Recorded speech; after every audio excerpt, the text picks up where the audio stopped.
It's December 13th, 2018, and another remarkable event is about to be uncovered by Arion, Rebecca, and Olly, the Retrospectors.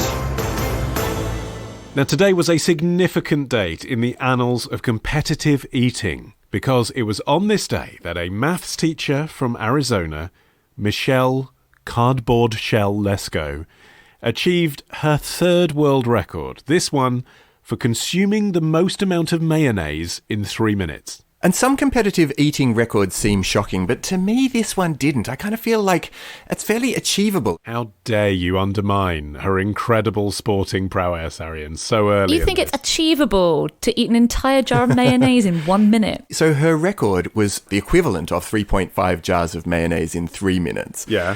2,488 grams. Yeah. Have you seen the video? No, I haven't actually seen the video. Oh, Rebecca, you've seen the video, I'm guessing. I couldn't. I saw like the still, but I just couldn't bring myself to press play. Even the still made me gag. I've watched it, and I wish I hadn't. She's got lined up in front of her 8 full jars of mayonnaise. So imagine a huge, like Hellman's pickle jar-sized mayonnaise jar. 8 of them lined up. How many can she get through? And in 3 minutes, she gets through 3.5 jars, and you're not impressed by that. It's spoons full of mayonnaise. It's just in the throat. I just don't know that a man should be watching a video of a woman eating mayonnaise, frankly. Like, I just think there's something unseemly about the whole thing. I mean, I'm Mr. Mayonnaise. I love mayonnaise. I have it in all the usual places, like with chips and on salad, but I'll also have it with roast chicken, with omelette. I'll dip vegetables in it. I love it. In many ways, I've been training to break this record all my life. And yet watching this lady just eat mayonnaise on its own, it's so horrific. It's so visceral. It's probably the most disgusting thing I've ever seen.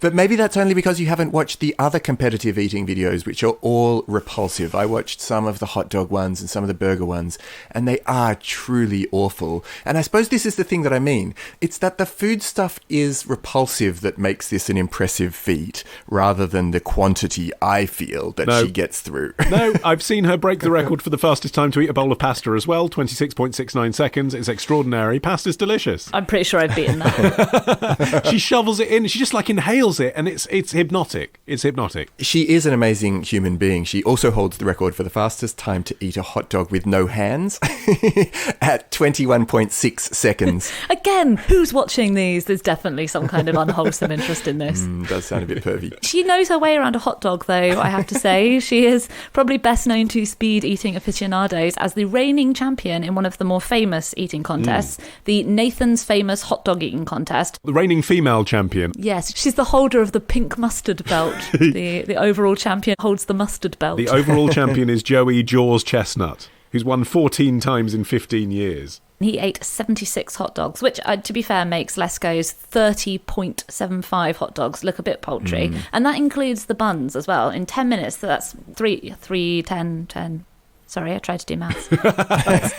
Okay, well, now that you mentioned Nathan's Famous Hot Dog Eating Competition, that is often regarded as one of the very early points in competitive eating, because the Coney Island hot dog stand called Nathan's began to try to boost its publicity with this competitive eating competition in 1916. And the long-standing story says that 4 immigrants decided to join an eating contest using Nathan's dogs to show who was the most patriotic, and that's how the contest began. Why would eating a hot dog show that you're patriotic? Well, supposedly this took place on the 4th of July, so they were saying, look, it's the 4th of July, we'll celebrate by eating the food stuff of our new homeland. And actually, to be honest, that story made me kind of sad, so I was very pleased to find out that a promoter called Morty Matz, I think we can all picture Morty, he's a colourful character. He's smoking a sausage, isn't he? In the style of Cecil B. DeMille.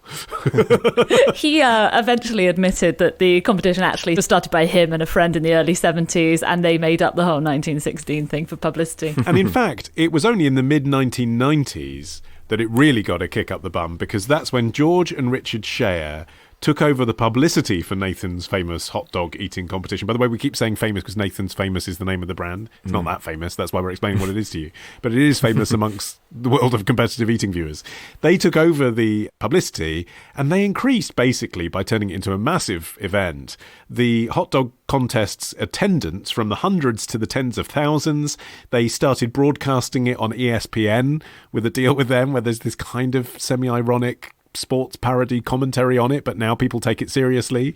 And they established the International Federation of Competitive Eating, since retitled Major League Eating, which is the kind of genuine trade body for competitive eating these days, with members including Michelle Lesco and Joey Chestnut. And even at the beginning, that was a joke. The International Federation of Competitive Eating was a joke. It sounds like a joke because it was. They just sort of made up this pretend competition title by way of continuing to add credibility to this not very famous hot dog eating competition. Yeah, but that's America, isn't it? When money becomes involved, suddenly it's not a joke. I mean, now you can win $10,000 by stuffing hot dogs in your mouth. Yeah, and as you say, it's on ESPN and there's real money prizes and there is supervision to make sure people don't hurt themselves, at least in the competitions themselves, if not in the training. Yeah, and Major League Eating now tracks records well beyond hot dogs. There are dozens of foods involved, all the usual ones that you can imagine, like burgers and pizza and chicken wings and stuff. However, also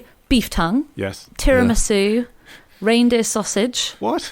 cheese curds, which literally made me want to gag, and something called sloppers that I couldn't even bear to research. There's a record for asparagus eating. That seems quite wholesome, doesn't it, by comparison? Yes, that's also held by Joey Chestnut. What does your body do with that much fat and salt? Because, I mean, yeah, sometimes it's asparagus, but it's usually hot dogs. And Joey Chestnut's record for hot dogs recently, 22,000 calories, 1,332 grams of fat, and 54,242 milligrams of salt in 10 minutes. I mean, that is self-abuse, really, isn't it? Well, the guy from Man vs. Food, Adam Richman, very famously had to step down from the show for a while, at least the competitive eating component of it, because he was making himself genuinely unwell. And competitive eating has also caused deaths. Admittedly, I think never when it's been sort of quasi-official, like the ones we've been discussing on TV, you know, done with Guinness World Records and whatever, because they always have the paramedics on standby. But weirdly, there was one day in 2007 where 2 people in the United States died as a result of a competitive eating challenge. A guy called Travis Malouf, who was 42 years old and died after attempting to down a half-pound glazed donut in 80 seconds. That was a challenge at a branch of Voodoo Donuts, which was just like, hey, try this fun thing. And what witnesses said was, you couldn't tell that he was like desperate for medical assistance because it looks the same as someone who's eating a donut too quickly and is like making comical physical reactions to that. And then on the same day, how weird is that? A 20-year-old lady called Caitlyn Nelson died having a few days earlier choked at a pancake eating contest at Sacred Heart University in Fairfield, Connecticut.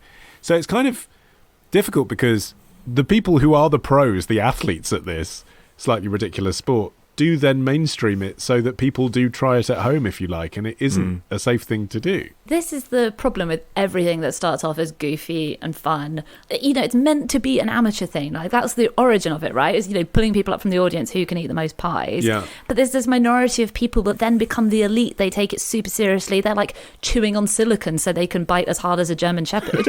And then you get to this point where it's basically a full-time occupation that you have to sacrifice your body in order to reach the upper echelons of it. Yeah, like all sports. It just becomes crazy and out of control, not to mention gross. In case you think that competitive eating is a purely American phenomenon, though, do let me take you back to 17th century England and Nicholas Wood, the Great Eater of Kent, also known as Duke Allpaunch and the Kentish Tenterbelly.